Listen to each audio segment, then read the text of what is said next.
નમસ્કાર દર્શક મિત્રો, સ્વાગત છે આપ સર્વેનું સપ્તાહના અંતિમ જીટીપીએલ જૂનાગઢ ન્યૂઝમાં. સૌપ્રથમ આજના મુખ્ય સમાચાર. વર્ષ 2026ની પ્રથમ લોક અદાલત જિલ્લા કોર્ટ ખાતે મળી. બેંક, પીજીવીસીએલ સહિત અનેક દીવાની અને ફોજદારી કેસોના અરજદારો રહ્યા હાજર. મુખ્ય ન્યાયમૂર્તિશ્રીએ લોક અદાલતને ન્યાયતંત્ર માટે મહત્વની કડી ગણાવી. નાણાકીય વર્ષ પૂરું થવા આડે પખવાડિયું બાકી છે ત્યારે જાહેર રજાના દિવસે પણ મહાનગરપાલિકામાં મિલકત વેરો સ્વીકારવામાં આવશે. નાગરિકોને લાભ લેવા અધિકારીની અપીલ.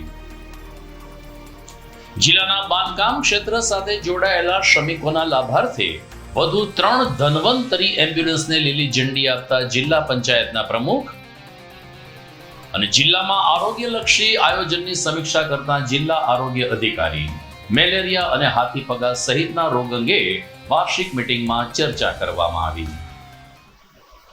તો દર્શક મિત્રો, આ તમામ સમાચાર આપણે વિગતવાર જોઈએ તે પહેલા લઈએ એક બ્રેક.